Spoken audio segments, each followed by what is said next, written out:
کے بعد کی ان مجالس میں نماز میں خشوع اور خضوع پیدا کرنے کے عنوان پر گفتگو کا ایک سلسلہ چل رہا ہے۔ آج کا درس سلسلہ کی ایک کڑی ہے، اس کا عنوان ہے وضو کرنا۔ ہر نمازی آدمی وضو کرتا ہے، لیکن اس کو وضو کے معارف کا صحیح پتہ نہیں ہوتا، جس کی وجہ سے اہتمام کے ساتھ وضو ہر بندہ نہیں کرتا۔ بھگتانے والی بات کر دیتے ہیں، اعضاء گیلے کرنے والی بات ہو گئی اور ہم اسے وضو سمجھ لیتے ہیں، حکم پورا ہو جاتا ہے، لیکن اس کی جو تجلیات ہیں، جو نور ہے، وہ حاصل نہیں ہوتا۔ مسند احمد کی یہ روایت ہے، فرمایا مفاتیح الجنہ الصلاۃ، کہ جنت کی جو کنجیاں ہیں وہ نماز ہے، اور اسی نے فرمایا وہ مفاتیح الصلاۃ الطہور، اور نماز کی کنجیاں وہ طہارت ہے۔ تو گویا اس روایت میں فرمایا گیا کہ جنت کی کنجیاں نماز ہیں اور نماز کی کنجیاں طہارت ہے۔ اب طہارت کا ایک حصہ تو ہم نے گزشتہ کل پڑھ لیا، یہ بھی وضو کی طہارت کا ایک دوسرا حصہ ہے۔ تو آج ہم وضو کے بارے میں کچھ پڑھیں گے، کچھ بات چیت رہے گی۔ وضو نماز کا مقدمہ ہے، وضو نماز کا مقدمہ ہے۔ جتنا اہتمام سے انسان وضو کرے گا، اتنا ہی اہتمام سے نماز پڑھنے کی توفیق۔ آپ ایک بندہ ایسا نہیں پیش کر سکتے کہ جو وضو تو اہتمام سے نہ کرتا ہو اور نماز اہتمام کی نتیجہ ہو جاتی ہے، یہ نہیں ہو سکتا۔ جن حضرات کو بھی نماز کا خشوع اور خضوع نصیب ہوا، ان لوگوں کا وضو بھی اسی کی مانند تھا۔ اسی لیے تو وضو عبادت ہے، اور اس وقت دنیا کی باتیں کرنے سے منع فرما دیا۔ حدیث پاک میں آتا ہے، جو انسان دنیا کی باتیں کرتا ہے وضو کے دوران، اللہ رب العزت کی رحمت کی چادر اس سے ہٹا لی جاتی ہے۔ تو اس لیے وضو کے درمیان ہر کس دنیا کی باتیں نہیں کرنی چاہیے، عبادت سمجھ کے کرنا چاہیے۔ وضو پانی کے ساتھ کروایا گیا، اور بھی کسی چیز سے کروا سکتے تھے۔ اس کی وجہ یہ ہے کہ پانی آگ کو بجھاتا ہے، تو جب انسان پانی سے وضو کرتا ہے تو ان اعضاء پر اللہ تعالیٰ جہنم کی آگ کو بھی حرام فرما دیتا ہے۔ جب آدمی کسی چیز کو دھوتا ہے نا، صاف کرتا ہے، تو اس کو پھر اچھی طرح چاروں طرف سے دھوتا ہے۔ تو اللہ رب العزت نے بھی مومن کو وضو کے ذریعے ہر طرف سے دھلوا دیا۔ جہتیں کتنی ہیں، ڈائریکشن کتنی ہے؟ ایک فرما رہے ہیں 4، بتائیے۔ ڈائریکشن 6 ہوتی ہے، سامنے، آگے، پیچھے، دائیں بائیں، اوپر، اور تو 6 ڈائریکشن ہوتی ہیں۔ تو وضو میں انسان کو ہر سمت سے دھلوایا گیا۔ مثال کے طور پر چہرہ سامنے تھا، دھویا گیا۔ گردن کا مسا، گردن پیچھے تھی تو مسا کروایا گیا۔ دائیں طرف کا ہاتھ دھویا گیا، بائیں طرف کا ہاتھ دھویا گیا، اوپر کا سر دھویا گیا، نیچے کے پاؤں دھوئے گئے۔ تو وضو کے ذریعے اللہ رب العزت نے بندے کو شش کے ہاتھ سے پاک کر، ہر طرف سے پاک ہو۔ اس لیے روایت میں آتا ہے کہ آدمی جس عضو کو بھی وضو میں دھوتا ہے، اس عضو سے کیے ہوئے گناہ جھڑ جائے گا۔ چنانچہ امام اعظم ابو حنیفہ رحمۃ اللہ علیہ نے ایک نوجوان کو دیکھا، غسل کر رہا تھا، اور اس کا جو پانی تھا مستعمل استعمال کیا ہوا، اس میں ایک خاص کبیرہ گناہ کے دھلے ہوئے اثرات محسوس ہوئے۔ وہ نوجوان ملنے آیا، حضرت نے اس کو نصیحت فرمائی کہ تم زنا سے بچو، یہ کبیرہ گناہ ہے۔ اس نے توبہ کی، واقعی مجھ سے گناہ سرزد ہوا تھا، آج کے بعد میں اس گناہ کو کبھی نہیں کی۔ اس واقعے کے بعد امام اعظم ابو حنیفہ رحمۃ اللہ علیہ نے وضو کے مستعمل پانی پر کو مکروہ ہونے کا فتویٰ دیا، تو اس میں گناہ جھڑتے ہیں نا، تو وہ پھر پانی مکروہ ہوتا ہے، اس کو دوبارہ استعمال نہیں کرتے۔ اسی لیے شریعت نے اپنے کپڑوں کو وضو کے پانی سے بچانے کا حکم دیا کہ کپڑے بالکل پاک صاف رہنے چاہیے۔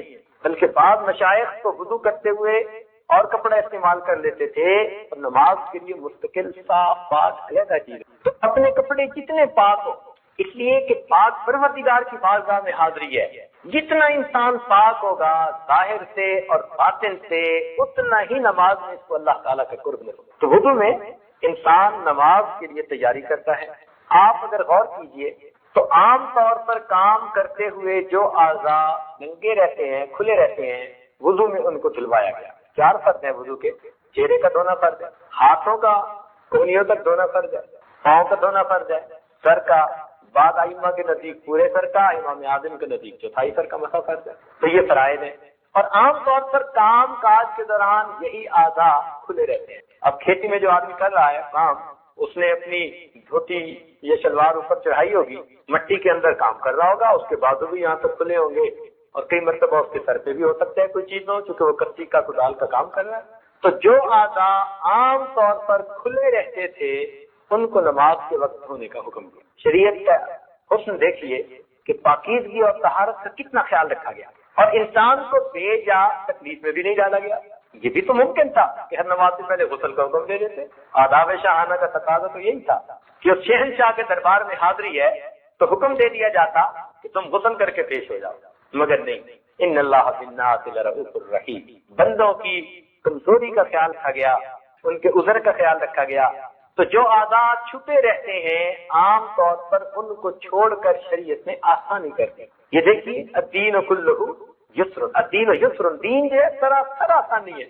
اور میڈیکلی بھی اگر آپ غور کریں تو جو آزاد ہر وقت کھلے رہتے ہیں انہی پر جراثیم زیادہ جو ہے وہ لگ جاتے ہیں, اور ان جسم کے اعضاء کے ذریعے جراثیم باقی جسم میں پہنچتے ہیں. تو ایک آدمی اگر دن میں 5 مرتبہ ان اعضاء کو دھو رہا ہے تو سبحان اللہ اس کو کتنی صفائی نصیب ہو رہی ہے. تو پانی کے ذریعے جسم کے اعضاء کو دھلوایا گیا اور اس کا نام وضو رکھا گیا. وضو میں جو 4 اعضاء کو دھلوایا گیا اس کی ایک حکمت علماء نے اور بھی لکھی. وہ فرماتے ہیں کہ سیدنا آدم علیہ السلام جو شجر ممنوع تھا اس کی طرف پاؤں سے چل کر گئے تھے, پاؤں سے چل کر گئے تھے, اور ہاتھ سے شجر ممنوع کو توڑا تھا, اور منہ سے اس کو کھایا تھا, اور توڑتے ہوئے سر کے اوپر اس کے پتے ٹچ ہوئے تھے. تو جن جن اعضاء سے وہ شجر ممنوع لگا تھا اللہ رب العزت نے ان اعضاء کو دھونا فرض فرما دیا تاکہ میرے بندوں کو یاد رہے کہ تم اب نماز کے ذریعے میری معراج حاصل کر رہے ہو. تمہارے جد امجد سے بھول ہوئی تھی, اس بھول کی وجہ سے ان کو ہم نے جنت سے دنیا میں بھیج دیا تھا. اب تم بھول کے میرے حکموں کو نہ توڑنا, کہیں تم دوبارہ جنت سے محروم نہ کر دیے جاؤ. تو اس لیے وضو کرتے ہوئے ہمیں وہ بات یاد دلائی جا رہی ہے, تم اس کے یاد رکھنا, بھول نہ جانا. ان کو ملی ہوئی تھی جنت, لیکن پھر ان کو زمین پر بھیج دیا گیا. اب تم اس کو دوبارہ حاصل کرنے کے متمنی ہو تو تم اس بات کو یاد رکھو, کہیں تم ایسے کام کی طرف نہ جانا جس سے تمہیں منع کر دیا, کیونکہ ہر گناہ وہ شجر ممنوع بھی مانے گئے. ہم اگر اس کے مرتکب ہوں گے تو گویا ہم نے اس شجر ممنوع کو ہاتھ لگایا, اس کو ٹچ کر. تو ہمیں عبرت دلائی گئی ہے وضو کے ذریعے, یاد دہانی کروائی گئی ہے. بعض علماء نے کہا کہ وضو میں ہاتھ دھلوائے گئے تاکہ موت کے وقت مال دنیا سے ہاتھ دھونے آسان ہو. ہاتھ دھونے پڑ جاتے ہیں, کمایا اس نے نصیب دوسرے کا, جواب یہ دے گا مزے وہ اڑائے گا. میرے دوستو ایک بات دل کے کانوں سے سننا کہ کچھ لوگ مالدار ہوتے ہیں اور کچھ مال کے چوکیدار ہوتے ہیں. سمجھے, کچھ لوگ مالدار ہوتے ہیں. مالدار کون؟ کہ جس کو اللہ نے خوب دیا اور وہ دونوں ہاتھوں سے اللہ کے راستے میں دین کے کاموں میں خوب خرچ کر رہا ہے, یہ مالدار ہے. اور مال کا چوکیدار کون؟ کہ دیا تو بہت ہے لیکن بینک بیلنس ہی دیکھتا رہتا ہے. اللہ کے راستے میں خرچ کرنے کی توفیق, گناہوں میں خرچ ہوتے ہیں. اللہ, ہم لوگوں نے واشنگٹن میں مسجد بنانی تھی اور ان دنوں دوست احباب آ کے اپنا اپنا حصہ اس میں ڈال رہے تھے. ایک صاحب آئے اور کہنے لگے جی میرے گھر کے حالات اچھے نہیں, میں تو سچی بات ہے کہ $10 بھی نہیں دے سکتا, تو میں اس لیے آیا ہوں کہ بس آپ میرے لیے دعا کر دیجئے.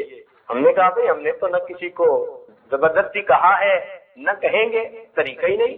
اللہ کا گھر بن رہا ہے, ہر بندہ اپنے طور پہ اس میں حصہ ڈال رہا ہے, تو جو ڈالے گا سیدھے نفس کے ساتھ. ہمارے سسر محترم انہوں نے الحمدللہ مسجد بنائی, شہر کی ساری مسجدوں سے بڑی مسجد. اب لوگوں نے اس کا نام بے چندہ مسجد رکھا. بے چندہ مسجد, کبھی چندہ ہی نہیں کیا.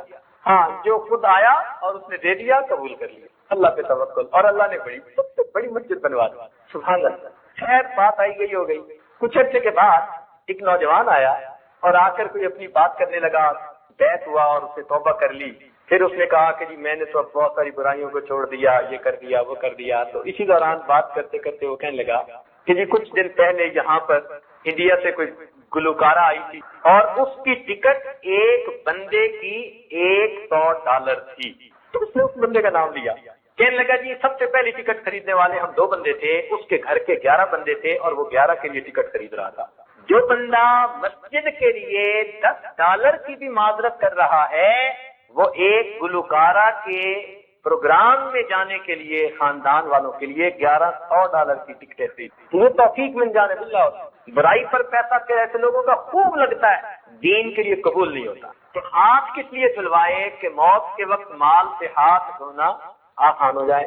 چہرہ اس لیے دھلوایا کہ قیامت کے دن چہرہ تر و تازہ رہے. وجوہ یومئذ ناعمہ, سبحان اللہ, چہرے تر و تازہ ہو.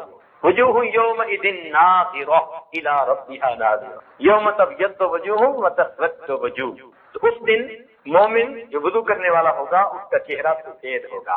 پاؤں اس لیے دھلائے کہ پل صراط پر قیامت کے دن گزرنا آسان ہو جائے، اور سر اس لیے جو ہے مسح کروایا کہ قیامت کے دن آیا نصیب ہونا آسان ہو جائے. تو بعض علماء نے وضو کی یہ حکمت لکھی.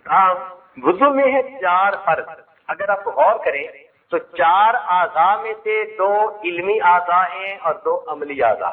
حضرت قاری مطیب رحمۃ اللہ علیہ نے خطبات حکیم الاسلام میں یہ بات لکھی. وہ فرماتے ہیں کہ انسان کے جو چہرے کے اعضاء ہیں یہ علمی اعضاء ہیں. یہ علماء کی بستی. تو آنکھیں ہوئی، کان ہوئے، زبان ہوئی، یہ سب کے سب یہ علماء کی بستی ہے. اس سے علم، یہ ذرائع علم ہے، ان سے علم حاصل کیا جاتا ہے. ذرائع علم. اچھا، دین کے معاملے میں سماع کو بڑی اہمیت حاصل ہے. یہ بھی ایک نقطہ عرض کرتا چلوں کہ دین کے معاملے میں سماع کو بڑی اہمیت حاصل ہے. اس لیے ایسا تو ہوا کہ ایک پیغمبر اسلام نابینا ہوئے، لیکن یہ کبھی نہیں ہوا کہ کوئی پیغمبر اسلام بہرے ہوئے. جیسے شعیب علیہ السلام نابینا، حضرت یعقوب علیہ السلام اتنا روئے وَابْيَضَّتْ عَيْنَاهُ مِنَ الْحُزْنِ فَهُوَ كَظِيمٌ، آنکھیں سفید ہوئے، بینائی چلی گئی. تو ایسا تو ہوا کہ انبیاء کرام آنکھوں سے جو ہے وہ بینا نہ تھے لیکن بہرے نہیں تھے.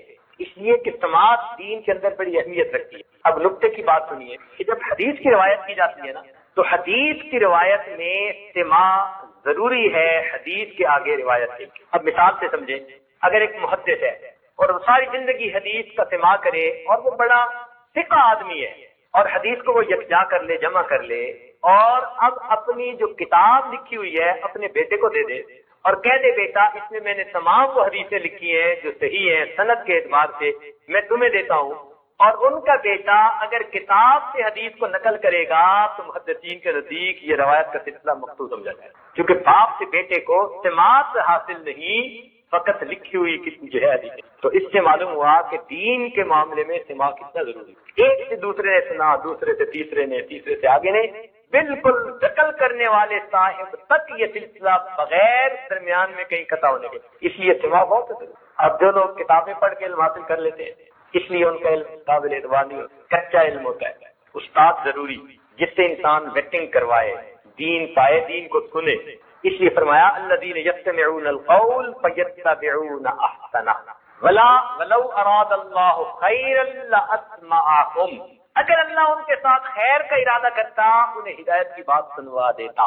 ان فی ذلک لآیات لقوم یسمعون. تو سماعت کی باتیں قرآن میں بہت کی. اچھا سامع ہونا یہ بھی ایک نعمت ہے، ورنہ تو ادھر سے سن کے ادھر سے نکال دیتے. تو دین میں سماعت کا دخل ہے، علم میں خاص طور پر. تو وضو میں 4 اعضاء فرض ہیں جن میں سے 2 اعضاء علمی ہیں اور 2 عملی ہیں. مثلا ہاتھ اور پاؤں یہ دونوں مزدور قسم کے اعضاء ہیں، جو دل دماغ نے بتایا انہوں نے کام کرنا ہے، ان کا اپنا عقل نہیں ہے، یہ حکم کے پابند ہیں. تو یہ مزدور اعضاء ہوئے. اور دیکھو اللہ تعالیٰ نے علماء کی بستی کو اوپر بنایا ہے اور مزدور اعضاء کو نیچے بتایا ہے. ہاتھ پاؤں نیچے ہوتے ہیں تو انسان کے جسم میں بھی اللہ نے ان کو انزل الناس بنا دلا ہو، ان کا درجہ اونچا رکھا. تو 2 علمی اعضاء، ایک سر اور ایک چہرہ، اور 2 عملی اعضاء، ایک ہاتھ اور ایک پاؤں. لیکن جب انسان کو پانی نہ ملے تو اس وقت تیمم کا حکم دیا گیا، اور تیمم کے لیے مٹی کو استعمال کروایا گیا. کیوں؟ کہ پانی نہ ملنے کی وجہ سے کوئی ایسی چیز کا حکم دینا ضروری تھا جو پانی سے بھی زیادہ عام اویلیبل ہو بندے کو. ورنہ اگر پانی کی بجائے ایسی چیز دیتے کہ وہ بھی نہ ملتی تو تیمم کیسے ہوتا؟ تو تیمم تو یہ تھا نا کہ چلو پانی نہیں ملتا تو کوئی بات نہیں، یہ تو تمہیں ملتا ہی ہے. تو اس لیے اللہ تعالیٰ نے پانی کی جگہ پھر مٹی کو کہا کہ مٹی سے تیمم کر لو. لیکن جب مٹی سے تیمم کروایا تو اب 4 فرضوں کی بجائے اللہ رب العزت نے تیمم میں 2 فرض کر دی. اس لیے کہ جب کسی چیز کو تبدیل کیا جاتا ہے تو وہ چیز پہلے سے آسان ہوا کرتی. عذر کے بعد اگر کام کو مشکل کر دیتے تو اس کا مطلب ہے عذر کا تو خیال ہی نہ رکھا گیا. عذر کے بعد تو کام میں آسانی ہونی چاہیے. تو پہلے 4 فرائض تھے، عذر کے بعد کتنے ہو گئے؟ 2 ہو گئے. اور 2 بھی کون کون تھے؟ ایک علمی اعضاء میں سے اور ایک عملی اعضاء میں سے. علمی اعضاء میں سے کس کو چنا گیا؟ چہرے کو. سر کو اس لیے چھوڑ دیا کہ پہلے ہی 4/4 سر کا مسح ہے، پورا عضو نہیں، تھوڑے عضو کا مسح کرتے ہیں، تو جو پہلے ہی تھوڑا عمل ہے اس کو ویسے ہی معاف کر دیا. اور پاؤں کو اس لیے چھوڑ دیا کہ پاؤں ویسے ہی مٹی کے قریب رہتے ہیں، اگر اس کو پھر مٹی سے کروا دیتے تو پھر مٹی پہ مٹی چڑھ جاتی. تو اس لیے عملی اعضاء میں سے پاؤں کو چھڑوا دیا, علمی اعضاء میں سے سر کو چھڑوا دیا. تو تیمم کے اندر دو فرض رہ گئے, ایک چہرے کا مسح کرنا اور ایک ہاتھوں کا کوہنیوں تک مسح کرنا. یہ اس سے تیمم ہو جاتا ہے. اب ایک سوال پیدا ہوتا ہے, وضو میں سب سے پہلا فرض کون سا ہے؟ بتائیے. منہ دھونا. جزاک اللہ. وضو میں سب سے پہلا فرض کیا ہے؟ منہ دھونا. لیکن ہم کرتے کیا ہیں؟ پہلے ہاتھ دھوتے ہیں جو سنت ہے, پھر کلی کرتے ہیں جو سنت ہے, پھر ناک میں پانی ڈالتے ہیں جو سنت ہے. تو عقل کہتی ہے کہ فرض پہلے ہونے چاہیے تھے, سنتیں بعد میں ہونی چاہیے. اشکال پیدا ہوتا ہے نا دین میں. عقل کیا کہتی ہے؟ سوچ کیا آتی ہے؟ سوچ آتی ہے کہ فرض کی اہمیت زیادہ ہے. ہونا یہ چاہیے تھا کہ فرض پر عمل پہلے کروایا جاتا, سنتوں پر عمل بعد میں کروایا جاتا, جبکہ وضو میں آتے ہی سنتوں پر عمل کروا کے فرض کی باری بعد میں آئی. ایسا کیا ہوگا؟ بتائیں گے کچھ؟ آپ چپ رہے ہیں. اس میں حکمت تھی. دیکھیے ذرا غور کیجیے گا کہ ضروری تو نہیں کہ پانی ہمیشہ ٹوٹی سے پاک صاف ہی مل رہا ہے. چانسز ہیں کہ پانی ٹھیک نہ ہو. آپ کسی تالاب سے وضو کرنے کے لیے گئے, تالاب کا پانی ٹھیک نہیں تھا, آپ نے جاتے ہی عمل کرنا شروع کر دیا, تو شریعت نے اس میں احتیاط رکھی. کیا؟ کہ جا کر پہلے ہاتھ دھو. جب ہاتھ میں پانی لیں گے تو اس کی رنگت کا پتہ چلے گا کہ نہیں چلے گا؟ اگر بے رنگ پانی ہوگا تو پتہ چلے گا ٹھیک رنگت ہے, اور اگر اس میں کچھ ملا ہوا ہوگا تو رنگ سے فوراً پتہ چل جائے گا کہ بھائی یہ تو پانی کی رنگت ٹھیک نہیں ہے. تو ہاتھ دھونے سے کس کا پتہ چلا؟ پانی کی رنگت کا. اور منہ میں لینے سے کس کا پتہ چلا؟ پانی کے ذائقہ کا. اور ناک میں ڈالنے سے کس چیز کا پتہ چلا؟ پانی کی بو کا. اور تین ہی چیزوں سے پانی کے پاک ہونے کا اندازہ ہوتا ہے, اس کی رنگت سے, اس کے ذائقے سے, اور اس کی جب رنگ بھی ٹھیک ہو, ذائقہ بھی ٹھیک ہو, بو بھی ٹھیک ہو, تو یہ پاک پانی ہے. شریعت نے حکم دیا اب تم منہ دھو کر فرض ادا کر لو. الحمدللہ. دیکھو شریعت کے احکام میں کیا حکمتیں ہیں اللہ کی بات. تو اس لیے ہم سب سے پہلے آ کے ہاتھ دھوتے ہیں. ہاتھ دھوتے ہوئے دعا پڑھوائی جاتی ہے, بسم اللہ الرحمن والحمد للہ علی دین الاسلام. اب یہ ایک ایسا موقع ہے وضو کے وقت ہاتھ دھونا کہ جس کی جو دعا ہے اس کے اندر دین اسلام کی نعمت پر اللہ کا شکر ادا کیا. کیونکہ عام طور پر ایسے مواقع کم آتے ہیں کہ جہاں اسلام پر شکر کرنے کی نعمت سامنے آئے. اب کھانے وقت کھانے کی دعائیں, پیتے وقت پینے کی دعائیں, سوتے وقت سونے کی دعائیں, تو اسلام کی نعمت پر شکر ادا کرنے کا وقت کون سا ہوگا؟ تو شریعت نے کہا کہ اچھا اب یہ اسلام کی نعمت ہے کہ تم نماز پڑھ کے اپنے پروردگار کی ملاقات کرنا چاہتے ہو, اس لیے وضو کرتے وقت جب ہاتھ دھو گے تو تمہیں اسلام کی نعمت پر اللہ کا شکر ادا کرنا. اس لیے بالخصوص جب انسان وضو کرنے لگے تو یہ دعا پڑھے. اس دعا کے پڑھنے سے انسان گویا اسلام کی نعمت پر اللہ کا شکر ادا کر رہا, اور یہ ایمان اور اسلام کی نعمت پر اللہ کا شکر ادا کرنا اللہ تعالیٰ کو بہت پسندیدہ ہے. اللہ تعالیٰ اس بات کو پسند کرتے ہیں. اس لیے حدیث پاک میں فرمایا گیا کہ صبح شام یہ دعا پڑھنی چاہیے, رضیت باللہ ربا وبمحمد النبی وبالاسلام. علماء نے لکھا ہے کہ تیمم میں دو اعضاء کو اس لیے فرض قرار دے دیا کہ کم از کم اتنا تو دھونا لازمی ہے, اس لیے کہ یہ وہ اعضاء تھے قیامت کے دن ان اعضاء پر خوف دوسروں کی نسبت زیادہ ہوگا, دوسروں کی نسبت زیادہ ہوگا. مثال کے طور پر چہرے یا تو سفید ہوں گے یا پھر تو چہرے پہ سیاہی آئے گی نا, اور خوف کے آثار بھی چہرے سے سب سے پہلے ظاہر ہوتے ہیں. کسی بندے کو آپ دیکھیں نا تو اس کا چہرہ سب سے پہلے بتائے گا, بعد میں آپ کانپتے ہیں نا, چہرے پہ پہلے اثرات ہوتے ہیں. تو چہرے سے پہلے پتہ چلتا ہے کہ خوف ہے اس کے اوپر, اس لیے چہرے کو دھلوا دیا گیا. اور ہاتھوں کو اس لیے دھلوایا گیا کہ نام اعمال یا تو دائیں ہاتھ میں ملے گا یا پھر بائیں ہاتھ میں, اور یہ دو ہی پہچان ہوگی, دو چیزیں قیامت کے دن جن کی وجہ سے پتہ چل جائے گا یہ بندہ جنتی ہے, یہ بندہ یا اس کے چہرے کو دیکھ کے پتہ چلے گا یا اس کے ہاتھوں کو دیکھ کے پتہ چلے گا. ہاتھوں کو دیکھ کے کیسے پتہ چلے گا کہ اگر نام اعمال دائیں ہاتھ میں آ گیا تو یہ جنتی ہونے کی نشانی, اگر چہرہ سفید ہو گیا تو یہ جنتی ہونے کی نشانی, کیونکہ جنتی اور جہنمی کے درمیان فرق ان دو اعضاء سے ہونا تھا, اس لیے ان دو اعضاء کو تیمم میں بھی دھلوایا گیا. اب کوئی آدمی یہاں سوال کر سکتا ہے کہ جی پل صراط سے گزرتے ہوئے پاؤں بھی کانپیں گے, پل صراط سے گزرتے ہوئے پاؤں بھی کانپیں گے, تو پاؤں بھی دھونے چاہیے تھے. تو علماء نے اس کا جواب لکھا کہ پل صراط سے گزرنے سے پہلے نام اعمال انسان کو دائیں ہاتھ میں مل چکے ہوں گے, لہذا ایمان والوں کے نام اعمال چونکہ دائیں ہاتھ میں ہوں گے، مومنوں کے پاؤں پل صراط پر ہرگز نہیں کانپیں گے، وہ کافروں کے پاؤں کانپیں گے۔ پہلے ان کو پتہ چل چکا ہوگا کہ ہماری فسدویت ہے، ہم پاس ہیں، اس لیے ان کے پاؤں نہیں کانپیں گے، پاؤں کانپیں گے ان کے جن کے بائیں ہاتھ میں نام اعمال ہوں۔ وضو میں مسواک کا کرنا سنت ہے۔ نبی علیہ الصلوۃ والسلام نے ارشاد فرمایا کہ تم اپنے منہ کو صاف رکھا کرو، اس لیے کہ تم اسے اللہ کا قرآن پڑھتے ہو۔ اور ایک روایت میں آتا ہے کہ فرشتہ نمازی کے تلاوت کو سنتا ہے، حتیٰ کہ وہ فرشتہ اس کے اتنے قریب ہو جاتا ہے کہ اس تلاوت کرنے والے قاری کے ہونٹوں پہ اپنے ہونٹ رکھ دیتا ہے، اتنا قریب ہو جاتا ہے اللہ کے کلام کی شوق میں۔ اگر اس نے مسواک نہ کیا ہو تو فرشتہ ایسا نہیں کرتا، پیچھے رہ جاتا ہے، اور اگر اس نے مسواک کیا ہوگا تو فرشتہ اس کے اتنے قریب ہو کر اللہ کا قرآن سن رہا ہو۔ اس لیے جو اللہ کا قرآن پڑھنے والے حضرات ہیں ان کو اپنا منہ ضرور صاف کرنا چاہیے مسواک کے ذریعے سے۔ نبی علیہ السلام نے ارشاد فرمایا اگر مجھے امت کی تکلیف کا احساس نہ ہوتا تو میں ہر نماز میں مسواک کا کرنا فرض قرار دے دیتا۔ اس سے کیا اندازہ ہوتا ہے کہ نبی علیہ السلام کتنا اہتمام چاہتے تھے، تو ہمیں مسواک کا بہت اہتمام کرنا چاہیے۔ ایک بات ذہن میں رکھنا، دو سنتیں ہیں، منہ کو صاف رکھنا بھی سنت ہے اور منہ میں مسواک مارنا بھی سنت ہے۔ کئی لوگ لکڑی کی مسواک تو مارتے ہیں، کرتے ہیں، لیکن وہ منہ صاف نہیں ہوتے، منہ سے بو آتی ہے۔ تو سنت ایک تو حاصل ہو گئی، مگر منہ کو صاف رکھنے کی سنت حاصل نہیں ہوئی۔ صاف رکھنا بھی ضروری ہے۔ پہلے زمانے میں غذائیں سادہ تھی، جو کی روٹی، وہ بھی خشک روٹی، ستو ہوتے تھے، کبھی پانی پی لیا کبھی دودھ پی لیا، تو دانت صاف کرنے آسان ہوتے تھے۔ یہ آج کے دور کی آئس کریمیں نہیں ہوتی تھی، یہ آج کے دور کی مرغن غذائیں نہیں ہوتی تھی۔ آج کی دور کی غذاؤں سے اپنے منہ کو صاف کرنے کے لیے اگر مسواک کام نہیں پورا کر رہا تو آپ کو چاہیے کہ برش استعمال کریں، اس پر دوائی استعمال کریں، منہ کو بو سے صاف رکھیں۔ بعض دوستوں کو ہم نے دیکھا وہ کہتے ہیں جی یہ تو انگریزوں کا طریقہ نہیں، ہرگز نہیں۔ منہ کو صاف کرنا یہ شروع سے ہمارے مشائخ کا طریقہ آ رہا ہے، اور یہ نہیں کہ فقط لکڑی کا مسواک کیا جاتا تھا، عورتوں میں لکڑی کے مسواک کی جگہ درختوں کی چھال استعمال کی جاتی تھی۔ اب یہ اخروٹ کی چھال وہ اتنا دانتوں کو صاف کر دیتی ہے کہ کتنے میلے دانت کیوں نہ ہو، آپ اخروٹ کی چھال لے کر جو سبز ہوتی ہے اس کو آپ منہ میں لگائیں تو 1 منٹ کے اندر دانت ایسے صاف ہوں گے کہ جیسے آپ کسی ڈینٹل کلینک سے صاف کروا کے باہر نکل رہے۔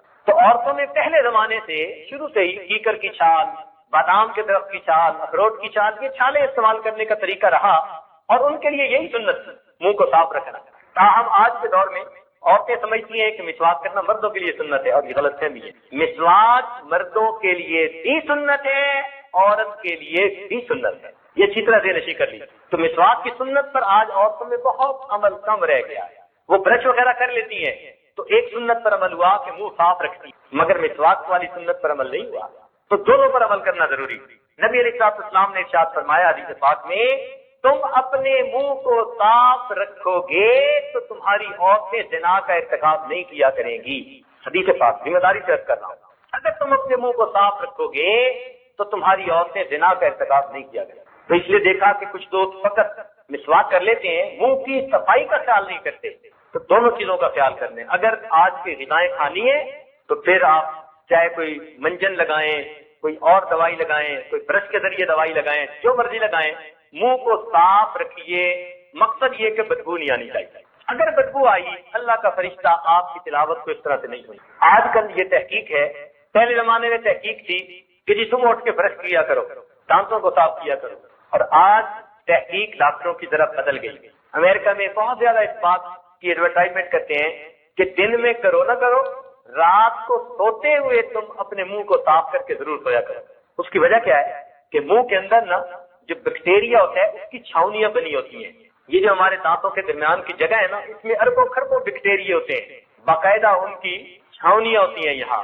اب دن کے اندر تو انسان کا منہ حرکت کرتا رہتا ہے، بولتا رہتا ہے، بات چیت کرتا رہتا ہے، تو منہ حرکت کرتا ہے۔ منہ کے حرکت میں رہنے کی وجہ سے بیکٹیریا کو اپنا کام کرنے کی فرصت نہیں ملتی، موقع نہیں ملتا، رات کو سو جاتا ہے، منہ بند ہوتا ہے۔ تو جب رات کو سو جاتے ہیں، منہ بند ہوتا ہے، بیکٹیریا کے لیے دانتوں پر حملہ کرنے کا بہترین وقت ہوتا ہے۔ اس لیے دانتوں کی بیماریاں 90% رات سونے کے دوران ہوا کرتی ہیں، اور سنت یہی ہے کہ نبی علیہ السلام رات کو سونے سے پہلے وضو فرماتے تھے، یعنی صاف اور پاک منہ لے کر آپ آرام فرمایا کریں۔ تو آج یورپ کی دنیا میں کہا جاتا ہے کہ صبح مسواک کرو نہ کرو تمہاری ثواب دید ہے، رات سونے سے پہلے مسواک ضرور کر لو۔ تو دیکھو نبی علیہ السلام کی سنت پر آئے کہ نہیں آئے؟ تو اس لیے رات کو سونے سے پہلے اپنا منہ ضرور صاف پاک کیا کریں، تاکہ رات کو بیکٹیریے کو عمل کرنے کا موقع نہ ملے، دانتوں کی بیماریاں کم ہوں۔ اور پیٹ کی بیماریوں کی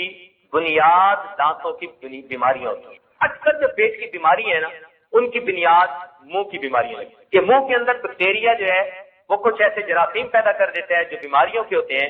جب انسان کھانا کھاتا ہے اپنے منہ سے بیماریوں کے جراثیم اپنے پیٹ میں جا رہے ہیں، تو اس لیے منہ کو اچھی طرح صاف رکھنا چاہیے۔ اور اگر انسان کے دانت ایسے ہیں کہ اس میں خلا ہے اور غذا اندر پھنس سکتی ہے تو اس کو خلال بھی کرنا چاہیے اور اچھی طرح تسلی کے ساتھ اپنے منہ کو صاف کر لینا چاہیے۔ گویا نماز کے لیے مسواک کرنا مستقل اجر کا باعث ہے، اس لیے حدیث پاک میں فرمایا گیا کہ جو نماز مسواک کے ساتھ پڑھی جائے اس نماز سے جو مسواک سے نہ پڑھی جائے 70 گنا زیادہ فضیلت رکھتی ہے۔ تو دیکھو نماز کا بھی اجر بڑھ گیا اور صفائی بھی بہتر ہو گئی، تو فائدہ تو ہمارا اپنا ہوا۔ اس حدیث پاک میں ہے، ابن حجر رحمۃ اللہ علیہ نے بیان سے یہ حدیث نقل کی ہے، فرماتے ہیں کہ مسواک کا استعمال کیا کرو، اس میں 10 فائدے ہیں۔ منہ کو صاف کرتی ہے، اللہ تعالیٰ کی رضا کا سبب ہے، شیطان کو غصہ دلاتی ہے، مسواک کرنے والے سے اللہ تعالیٰ اور فرشتے محبت کرتے ہیں، مسوڑوں کو تقویت دیتی ہے، بلغم کو قطع کرتی ہے، شیطان کو غصہ دلاتی ہے، منہ میں خوشبو پیدا کرتی ہے، سفرا کو دودھ کا اہتمام بتائیے اور چھوٹے بچوں سے شروع کیجیے۔ عام طور پر چھوٹے بچے وہ مسواک کے یا منہ کو صاف کرنے کے شروع میں عادی نہیں ہوتے، لمبا عرصہ تک وہ اس سے غفلت برتتے ہیں، جب ان کے دانت خراب ہونے شروع ہوتے ہیں تب ان کو دانتوں کی قدر و قیمت کا احساس ہوتا ہے۔ حدیث پاک میں فرمایا گیا الوضو سلاح المؤمن، کہ وضو مومن کا اسلحہ ہے، اسلحہ سے انسان دشمن سے اپنا بچاؤ کرتا ہے۔ تو گویا وضو کے ذریعے سے انسان کی دشمنوں سے حفاظت ہوتی ہے۔ اب دشمنوں میں سے بڑا دشمن ہمارا کون ہے؟ شیطان ہے۔ تو اس لیے باوضو آدمی کو شیطان یعنی شیطانی وساوس کم آتے ہیں بنسبت بے وضو انسان کی۔ اس لیے ہمارے مشائخ نے فرمایا ہے کہ سالک کو چاہیے کہ اکثر اوقات باوضو رہے۔ آپ باوضو رہنے کی عادت ڈالیے اپنے اندر، پھر دیکھیے کہ آٹومیٹکلی یہ وساوس کم ہوتے چلے جائیں گے، خود بخود کم ہوتے جائیں گے۔ اور یہ جو ہے نا باوضو زیادہ دیر رہنا، یہ اللہ کی توفیق سے ہے۔ کچھ لوگ پوچھتے ہیں جی کوئی طریقہ بتائیں کہ ہم لمبی دیر تک وضو سے رہ سکیں۔ کچھ کھانے کے ساتھ بھی ہے کہ انسان ذرا اپنے کھانے پہ نظر رکھے، جن چیزوں سے زیادہ پیٹ میں گیس بنتی ہے ان سے پرہیز کر لیں اور کھانا اعتدال کے ساتھ کھائے۔ اگر ہم نے کھانا تو کھا لیا جتنی جگہ ہے اور پانی پی لیا جتنے اس میں سوراخ رہ گئے، اب سانس کی مرضی آئے یا نہ آئے، تو ایسی صورتحال میں پھر کیا بنے گا؟ وضو قائم نہیں رہتا، یہ شکوہ کرنے کی ضرورت ہی نہیں۔ ہمارے اسلاف کا تو یہ حال تھا۔ عبد الوہاب کرانی رحمۃ اللہ علیہ اخلاق الصالحین میں لکھتے ہیں کہ ہم نے ایسے لوگوں کا دور پایا، ان کی صحبت اٹھائی جو ہفتے میں 1 مرتبہ بیت الخلاء جایا کرتے ہیں، ہفتے میں 1 مرتبہ۔ اچھا یہاں ایک بات اور بھی عرض کرتا چلوں، ہمارے جسم کی ریکوائرمنٹ بہت تھوڑی ہے، ہم اکثر عادتاً زیادہ کھانا کھاتے ہیں، ہم اکثر عادتاً زیادہ کھانا کھاتے ہیں، عادت بنی ہوتی ہے۔ علماء نے لکھا ہے کہ جو بندہ 1 کھجور کھا لے اس کو 3 دن تک بھوک کی وجہ سے موت نہیں آ سکتی۔ 1 کھجور کے اندر اتنی غذائیت ہے کہ 1 کھجور کھا لے تو 3 دن تک بھوک کی وجہ سے موت نہیں آ سکتی، اتنی کیلوریز ہوتی ہے۔ تو ہمارے جسم کی ریکوائرمنٹ ہوتی ہے تھوڑی سی اور ہم عادتاً زیادہ کھا رہے ہوتے ہیں۔ آپ کو پتہ ہے کہ جنگل کا بادشاہ شیر ہے اور وہ روزانہ نہیں کھاتا، ہفتے میں 1 مرتبہ۔ ہمیں ایک صاحب لے گئے ایک لائن پارک دیکھنے کے لیے، تو وہاں میں نے سوال پوچھا کہ ان کو آپ کتنے دنوں کے بعد جو ہے وہ کھانا دیتے ہیں؟ انہوں نے کہا کہ ہر سنڈے کو ہم ان کو کھانا دیتے ہیں، باقی پورا ہفتہ یہ کھانا۔ صحیح حیرانی کہ ہم 24 گھنٹے میں 3 دفعہ، ہم بہتر شیر نہیں ہے، 24 گھنٹے میں 3 دفعہ اور وہ 1 ہفتے میں 1 مرتبہ۔ مگر اس کی قوت اور اس کی طاقت اور اس کی پھرتی کا راز اس کے کم کھانے۔ اس وقت دنیا میں جتنے جاندار ہیں نا، جن کو سپیشیز کہتے ہیں انگلش میں، ان میں سب سے زیادہ لمبی عمر کا سپیشی وہ کروکوڈائل ہے، مگر مچھ ہے۔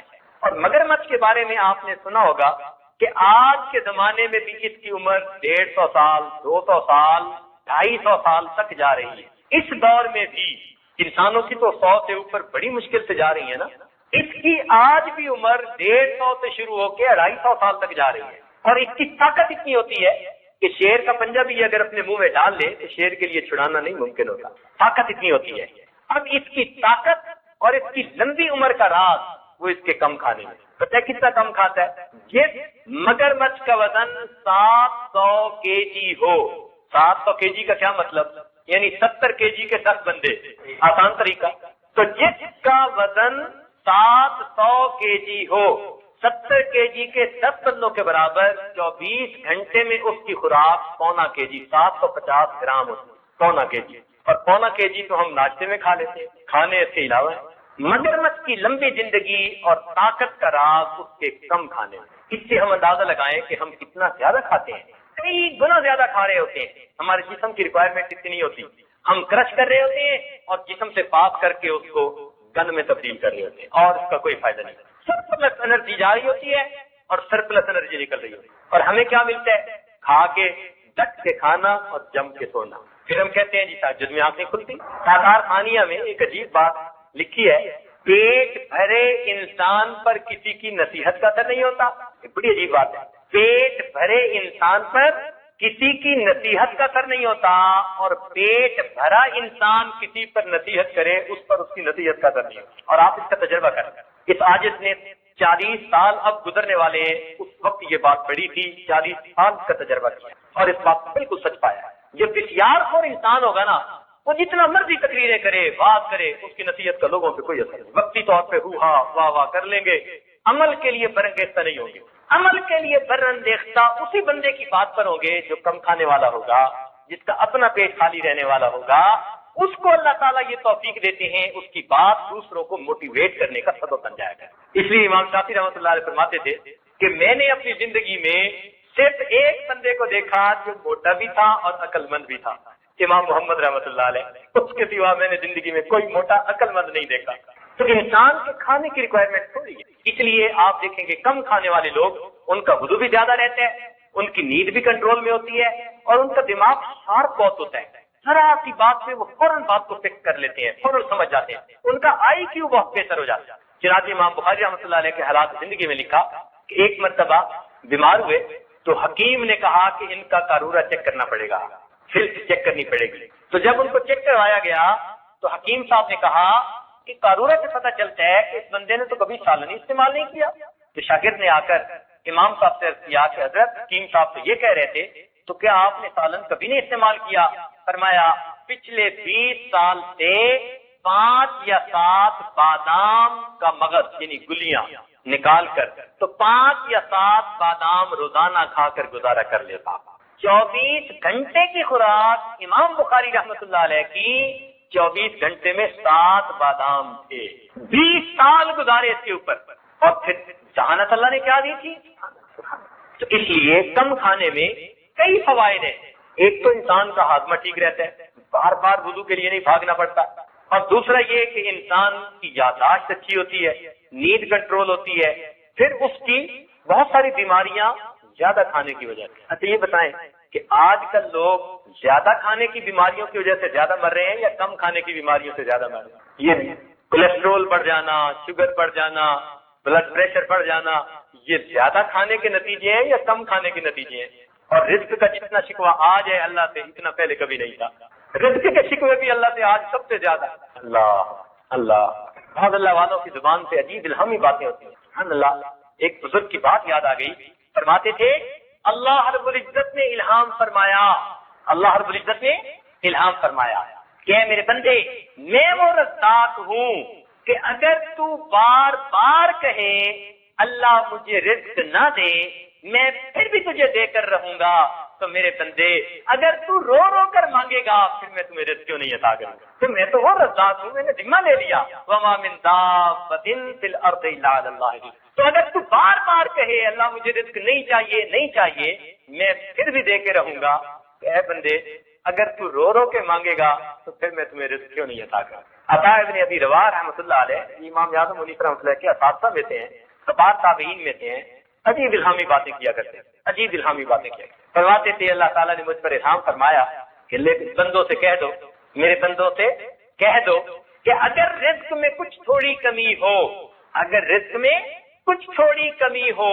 تم لوگوں کے درمیان، دوستوں کے درمیان بیٹھ کر فوراً میری شکایتیں کرنی شروع کر دیتے ہو، اور میرے بندو تمہارے نامہ اعمال گناہوں سے بھرے ہوئے میرے پاس آتے ہیں، میں تو کبھی فرشتوں میں بیٹھ کے تمہاری شکایتیں نہیں کیا کرتا۔ اور واقعی بات ایسی ہے، تھوڑا سا کچھ کاروبار اوپر نیچے ادھر ادھر ہو جائے، شکوے شروع کر دیتے ہیں۔ مخلوق کو نہ بتائیں، خالق کے سامنے عرض کریں، 2 رکعت نفل پڑھا کریں۔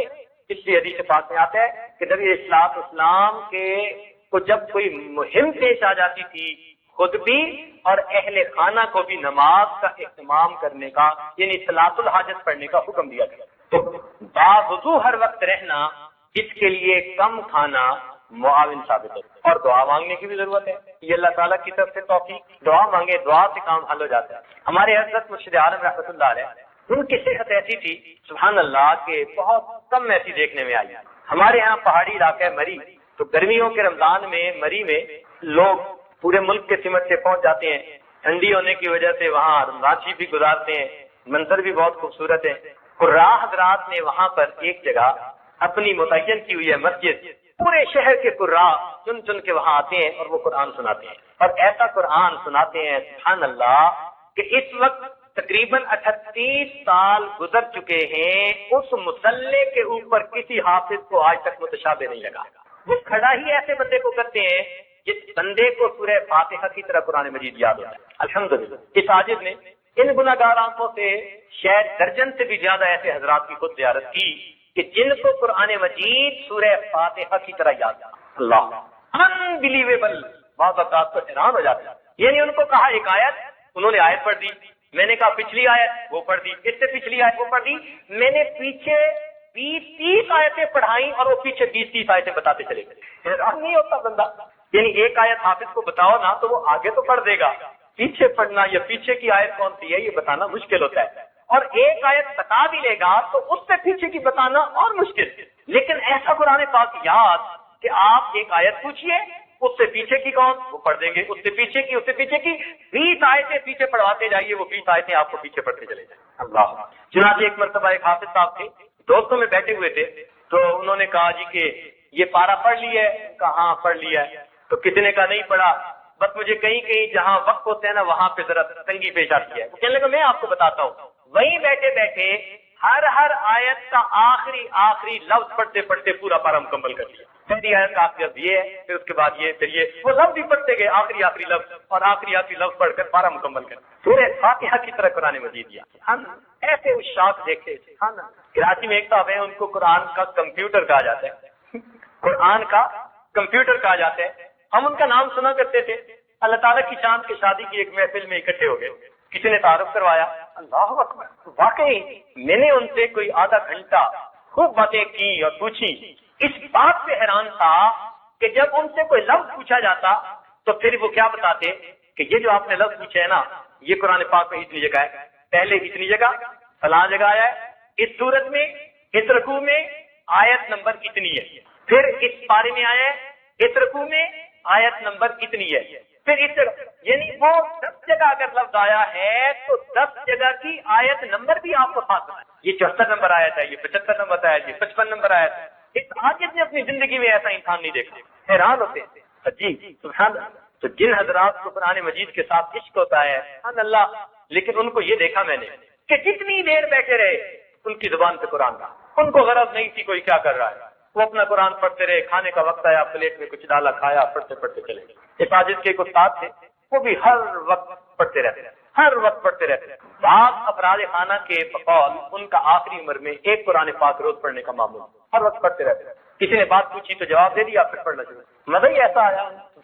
تو وہاں پر ایسے حضرات ہوتے ہیں۔ اب حضرت مرشد عالم رحمۃ اللہ علیہ وہاں تھے، رمضان مبارک کا جو ہے دن ہے، مغرب کا کھانا کھا کر حضرت نے وضو کیا۔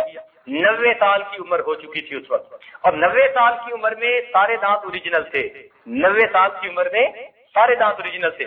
ایک مرتبہ میں نے ایک نرم روٹی نکال کے دی، میں نے کہا حضرت آپ یہ کھائیے، تو فرمانے لگے مجھے سخت کیوں نہیں دیتے، میرے دانتوں کو کیا ہے؟ تو سخت روٹی نکال کر دی، حضرت فرماتے تھے ہاں میں سخت روٹی کھاؤں گا۔ 90 سال کی عمر میں اوریجنل دانت، کانوں میں کوئی آلہ نہیں لگایا ہوا، کوئی کونے میں بھی بات کرتا تو سن لیتے تھے، اور جب خط ملتا تھا تو اینک اتار کے خط پڑھا کرتے تھے. یعنی قریب کی نظر ٹھیک تھی، دور کی نظر جو عمر کے ساتھ ساتھ ایک فیکٹر کی وجہ سے کم ہو جاتی ہے تو دور کے لیے اینک لگاتے تھے اور قریب کی نظر بھی. اللہ تعالیٰ نے ایسی صحت دی. تو مغرب کا کھانا کھا کے وضو کیا، مسجد میں آ گئے، عشاء پڑھی، تراویح پڑھ لی، تراویح کے بعد قرآن حفاظ نے سنانا شروع کر دیا، سنتے سنتے حتیٰ کہ سحری کا وقت ہو گیا. عرض کیا کہ حضرت اب آپ ہوٹل تشریف لے چلیے، تو میں نہیں، یہی لوگ سحری کر رہے ہیں، میں یہی کروں گا سب کے ساتھ. وہی کھانا تناول فرمایا. کھانا کھانے کے بعد تو صحت مند بندے کو بھی وضو کرنے کی ضرورت پڑتی ہے، تو پھر عرض کیا کہ حضرت اب وضو کے لیے تشریف لے چلیں. فرمایا میرا وضو کوئی کچا دھاگا ہے، شوگر کی بیماری ہے. اور مغرب کے بعد وضو کر کے ساری رات جاگ کر پھر سحری کھائی، اور سحری کھانے کے بعد کہا کہ حضرت وضو کی تجدید کر لیں. کہنے لگے میرے وضو کوئی کچا دھاگا ہے. خاموش ہو گئے ڈر کے مارے، تو ویسے ہی بزدل تھے، ڈرتے تھے. فجر کی نماز پڑھی، فجر کے بعد حضرت کا درس ہوا کرتا تھا روز، الا نافا کچھ ہو جائے. حضرت نے سب کو راہ کو بٹھایا، فرمایا ساری رات تم نے سنایا، اب میں تمہیں قرآن سناتا ہوں. ماشاءاللہ پھر درس قرآن عجیب دیا. پھر درس قرآن اشراق تک. اشراق کی نماز پڑھ کر جب آئے تو اس وقت اپنے کمرے میں آ کر وضو کی تجدید کی. مغرب کا وضو کر کے، رات گزار کے، کھانا کھا کے، اشراق کے بعد پھر آ کر وضو کی تجدید کرتے ہیں. حالانکہ شوگر کی بھی بیماری ہے. معلوم ہوا ذالک فضل اللہ یؤتیہ من یشاء واللہ ذو الفضل. تو یہ باوضو رہنا یہ اللہ کا فضل ہوتا ہے. آپ دعا کریں گے اللہ تعالیٰ آسان کرے. بار بار دعا کیجیے، ضرورت کا صلاۃ الحاجت پڑھ کے دعا کیجیے، فرض نمازوں کے بعد دعا کیجیے، اللہ تعالیٰ آسان کر دے. پکی بات. ہمارے شہر میں ایک خاندان ہے، امام ربانی مجدد لسانی رحمۃ اللہ علیہ کے خاندان میں. ایک مرتبہ یہ آج ان کی زیارت کے لیے ان کے گھر گیا، تو ان کا مکان ایسی جگہ ہے کہ جہاں نئی کالونی بن رہی تھی، تو ابھی مسجد تعمیر نہیں ہوئی تھی، دور تھی. تھوڑی دیر بیٹھے، بات چیت ہوئی، مغرب کا وقت ہو گیا. تو ساجد نے پوچھا کہ جی مسجد ان کا جی قریب تو نہیں ہے، دور ہے، تو ہم ادھر ہی نماز پڑھ لیتے ہیں. ہم اپنے گھر کے قریب مسجد کے بارے میں کچھ قدم اٹھا رہے ہیں، بس دعا کریں اللہ تعالیٰ بنوا دیں. ہم نے کہا ٹھیک ہے یہیں پڑھتے ہیں. اب انہوں نے چادر بچھائی، ہم نماز پڑھنے کے لیے کھڑے ہو گئے. ان کے بچے ان کے قریب والوں کے کچھ 10-15 تھے، وہ ان کے گراؤنڈ کے اندر فٹ بال کھیل رہے تھے. تو جب کھڑے ہو گئے انہوں نے بچوں کو آواز دی کہ بچوں نماز کے لیے آؤ. بچوں نے وہیں فٹ بال چھوڑا اور بھاگے بھاگے آئے. اب اتنے بڑے نے بھی بوٹ کھولے اور صفے، اور اتنے نے بھی جوتے اتارے اور صفے. مجھے حیرانی ہوئی، میں نے ان کی طرف دیکھا، میں نے کہا انہوں نے وضو نہیں کرنا؟ بھائی فٹ بال کھیل رہے تھے، کسی کو پسینہ آیا ہوا، کسی کو بڑے نے بھی آ کے جوتے اتارے صفے، اور اتنے نے بھی جوتے اتارے اور صفے. تو وہ کہنے لگے جی سب کا وضو ہے. نماز پڑھی، لیکن نماز کے بعد ذہن میں بات رہی، وہ پہچان گئے. تو نماز کے بعد پھر مجھے کہنے لگے جی آپ کے ذہن میں بھی بات ہوگی کہ بچوں نے وضو نہیں کیا، شاید آج نماز کے لیے انہوں نے اہتمام سے پہلے سے وضو کیا ہوا تھا. بات یہ ہے ہمارے امام ربانی مجدد لسانی رحمۃ اللہ علیہ کے خاندان میں یہ بات چلی آ رہی ہے کہ ہم نے اپنی زندگی باوضو گزارنی ہے. ہمارے گھر کے 5 سال سے بڑی عمر کے کسی بھی بڑے مرد، عورت، بچے، بچی کو آپ دیکھیں گے ہمیشہ باوضو پائیں گے. آج کے دور میں بھی ایسے لوگ موجود ہیں، آج کے دور میں زندہ. وہ کہتے ہیں ہمارے خاندان میں یہ چیز آ رہی ہے. شروع سے بچے کو تعلیم دی جاتی ہے کہ بچہ تم نے باوضو زندگی گزارنی. بس وضو ٹوٹا دوبارہ وضو کر لیا، وضو ٹوٹا دوبارہ وضو کر لیا. اور نبی علیہ السلام کی سنت مبارکہ بھی یہی ہے. حدیث پاک میں آتے ہیں نبی علیہ السلام نے قضاء حاجت سے فراغت حاصل فرمائی اور اسی وقت مٹی کے ساتھ تیمم فرما لیا جبکہ آپ دریا کے کنارے پر. صحابی نے عرض کیا اللہ کے نبی یہ سامنے تو پانی ہے، وضو کر لیتے. فرمایا مجھے کیا معلوم یہاں سے وہاں پہنچتے ہوئے مہلت بھی ملے گی کہ نہیں. تو وضو تیمم اس لیے کر لیا کہ وہ وضو کا قائم مقام. تو معلوم یہ ہوتا ہے کہ نبی علیہ السلام بھی کی سنت مبارکہ یہی کہ آپ کی باوضو ہی زندگی گزاری. اس لیے سالک کو چاہیے کہ وہ باوضو زندگی گزارنے کی نیت کرے، ارادہ کرے. اس سے شیطانی وساوس کم ہو جائیں گے، گناہ کم ہو جائیں گے، وضو کی برکت اپنی ہوتی ہے. تو باوضو زندگی گزارنے کی کوشش کرنی چاہیے.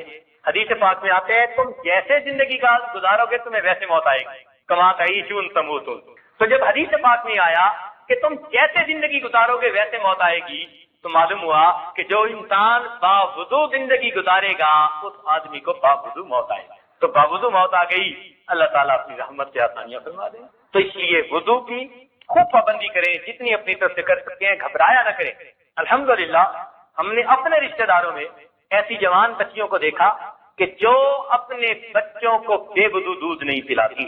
اور یہ بات کہنی آسان ہے، کرنی اتنی مشکل ہے. یہ ہم سے پوچھو نا، کہ گھر کی عورتوں کو پھر کیا کیا جتن کاٹنے پڑے، حیران ہوتے ہیں. یعنی ماں بیٹے کے ساتھ سوئی پڑی ہے اور بیٹا رویا تو ماں نے اسے اپنا دودھ دیا، لیکن دودھ دینے سے پہلے وضو کرنا ہے. سردی کے موسم میں لحاف میں سے گرم کمرے میں سے نکل کے جاؤ وضو کرو، وضو کر کے آؤ، بچے کو دودھ پلا کے 15 منٹ لیٹو، 15 منٹ کے بعد بچہ پھر روتا ہے کہ مجھے پھر دودھ چاہیے، اب پھر وضو کرنے کے لیے جاؤ چونکہ آگ لگ گئی. پھر احساس ہوا کہ واقعی بچے کو ہمیشہ باوضو دودھ پلانا آسان کام نہیں، بڑا مشکل ہے. آپ کار پہ سفر کر رہے ہیں اور بچہ رو رہا ہے، اور اگر وضو نہیں ہے تو اب وضو کیسے کریں، بچے کو دودھ کیسے پلائیں، اور بچہ تڑپ رہا ہے وہ دودھ پلاؤ.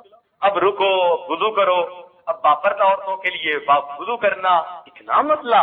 لیکن الحمدللہ آفرین ہے ان بچیوں اور ان عورتوں پر آج کے اس گئے گزرے دور میں بھی اپنے بچوں کو باوضو دودھ پلا دیا. یہ برکتیں ہوتی ہیں، یہ مشائخ کی اچھی عادتیں ان کی نسلوں میں آگے چل رہی، ان کی اولادوں میں چل رہی. خواجہ معین چشتی اجمیری رحمۃ اللہ علیہ نے بنگال کا دورہ کیا، 7 لاکھ ہندو مسلمان ہوئے اور 70 لاکھ مسلمانوں نے بیعت توبہ کی.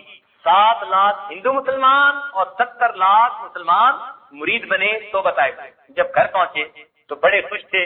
ماں نے پوچھا معین الدین بڑے خوش نظر آتے ہو. اماں مجھے اللہ نے یہ سعادت بخشی، اتنے لوگوں نے اسلام قبول کیا، مجھے ذریعہ کے طور پہ اللہ نے قبول کر لیا. ماں نے کہا بیٹا یہ تیرا کمال نہیں، یہ میرا کمال. یہ تیرا کمال نہیں، یہ میرا کمال ہے. کہ اماں آپ کا کمال کہتے؟ لاڈ میں پوچھا آپ کا کمال کہتے؟ فرمایا بیٹے جب تم چھوٹے تھے میں نے کبھی بے وضو دودھ نہیں پلایا، یہ اس کی برکت ہے. اللہ نے لاکھوں انسانوں کو تمہارے ہاتھ پہ اسلام قبول کرنے کی توفیق. تو پہلے زمانے میں عورتیں اپنے بچوں کو اس طرح باوضو دودھ پلاتی، باوضو کھانے پکاتی تھی. آج تو باوضو کھانے پکانے کا رواج ہی ختم ہو گیا، رواج ہی ختم ہو گیا. تھوڑا ہے کچھ جگہوں پر ہے. ابھی کراچی میں یہ عادت تھا، اپنے ہی تعلق والے کوئی دوست تھے، الحمدللہ کئی دنوں کے بعد انہوں نے کھانا سامنے رکھا تو کھانا رکھ کر کہا کہ حضرت آپ کا یہ کھانا پکاتے ہوئے میری اہلیہ نے 11 مرتبہ سورہ یاسین شریف مکمل کی. خوشی ہوئی الحمدللہ. ابھی کچھ لوگ باقی ہیں جہاں آپ اب گھر کی عورتوں کو ذمہ داری لگا دیجیے کہ وہ ہمیشہ باوضو کھانا کھلائیں گھر کے مردوں کو، آپ کو اپنی اولاد سے شکوے ختم ہو جائیں. تجربہ کر کے دیکھ لیجیے، ہم نے اس کو آزمایا ہے. آپ جو کہتے ہیں یہ اولاد دین میں دلچسپی نہیں لیتی، پڑھتی نہیں، فرما بردار نہیں، کہنا نہیں مانتے، سب شکوے ختم ہو جائیں گے. کیوں؟ جب ان کو باوضو پکا ہوا کھانا ملنا شروع ہو جائے گا، اس میں برکت اور اس میں نور ہوا کرتا ہے. جو عورتیں شکوے کرتی ہیں نا جی خاوند گھر میں گرم دماغ رہتا ہے، تعاون نہیں کرتے، ہر وقت ڈانٹ ڈپٹ کرتے رہتے ہیں، وہ خاوندوں کو باوضو کھانا کھلانا شروع کر دیں، اللہ تعالیٰ گھر کے ماحول کو محبت پیار والا بنا دے. تجربہ کر کے دیکھ لیجیے، ہم نے باقاعدہ آزمایا اس کو. جس گھر میں پریشانی زیادہ ہے رزق کی یا صحت سے متعلقہ، اس گھر کے سارے لوگ باوضو رہنا شروع کر دیں، اللہ تعالیٰ ان کو پریشانی اور مصیبتوں سے آسانی کرے. الوضو صلاح المؤمن، حدیث جو آئی ہے نا، تو یہ حدیث معمولی نہیں ہے کہ وضو مومن کا اسلحہ ہے. اسلحے سے انسان کی جیسے حفاظت ہوتی ہے، اسی طرح وضو سے انسان کی ہر پریشانی ہر مصیبت سے اللہ حفاظت کرے. تو اس لیے آج باوضو زندگی گزارنے کا اہتمام یہ بہت، پہلے زمانے میں خانقاہوں میں اس کا بہت اہتمام سمجھایا جاتا ہے، باقاعدہ اس کی تعلیم دی جاتی تھی اور ہر بندہ ہر وقت باوضو رہتا تھا. چنانچہ ہمارے سلسلہ عالیہ کے ایک بزرگ تھے حضرت خواجہ فضل علی قریشی رحمۃ اللہ علیہ. اس عاجز کے وہ پردادا پیر بنتے ہیں، شیخ کے شیخ کے شیخ، تو پردادا پیر بنتے ہیں. سبحان اللہ.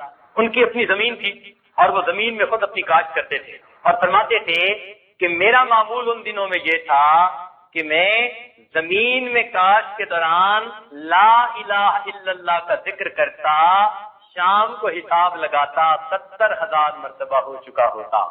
ایک دن میں 70,000 مرتبہ کلمے کا ذکر کرنا، سب تو زندگی میں نور آتا تھا. ان کی عادت تھی، ان کی خانقاہ میں کئی مرتبہ بچھانے کے لیے دسترخوان بھی نہیں ہوتا تھا. قسم پرسی کا حالت تھا، استغنا ہوتا تھا، لوگوں کی طرف تو نظر ہی نہیں ہوتی تھی، اللہ کے خزانوں پہ نظر ہوتی تھی، بس مل جاتا تھا تو ان کو کھلا دیتے تھے. دسترخوان نہیں ہوتا تھا تو کئی مرتبہ ان کو لائن میں بٹھا دیتے جیسے دسترخوان ہوتا ہے، لیکن ان کی ایک ران کے اوپر روٹی رکھ دی جاتی اور دوسرے ہاتھ میں گڑ کی ڈلی دے دی جاتی، کھانا کھاؤ. اور کبھی کبھی گڑ بھی نہ ہوتا تو لسی، ایک پیالہ لسی کا، تو ایک ہاتھ میں لسی اور ایک روٹی دے دی جاتی، کھاؤ کھانا. یہ فقراء کا کھانا ہوتا تھا. ایسے کھانے کھا کے اللہ اللہ کرتے. ایک مرتبہ حضرت خواجہ فضل قریشی رحمۃ اللہ علیہ نے سامنے سب کے دسترخوان بچھوایا اور روٹی رکھی اور روٹی رکھ کے کہا فقیرو.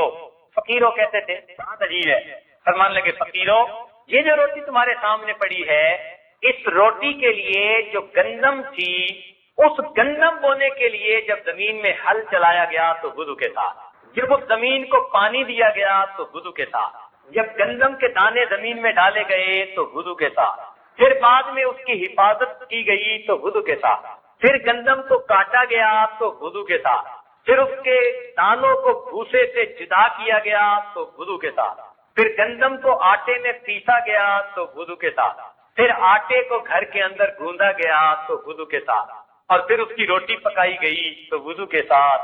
فقیروں، وہ روٹی آپ کے سامنے لا کر پہنچائی گئی وضو کے ساتھ، کاش کہ آپ لوگ بھی اسے وضو کے ساتھ کھا لیتے۔ یہ تعلیم دیتے تھے ہماری ماں، کاش کہ آپ لوگ بھی اسے وضو کے ساتھ کھا لیتے۔ اللہ، نزول المجالس میں ایک واقعہ پڑھا کہ ایک عیسائی عورت تھی، اس کا بچہ تھا، وہ نماز پڑھ رہی تھی اپنی اور یہ ساتھ کھیل رہا تھا۔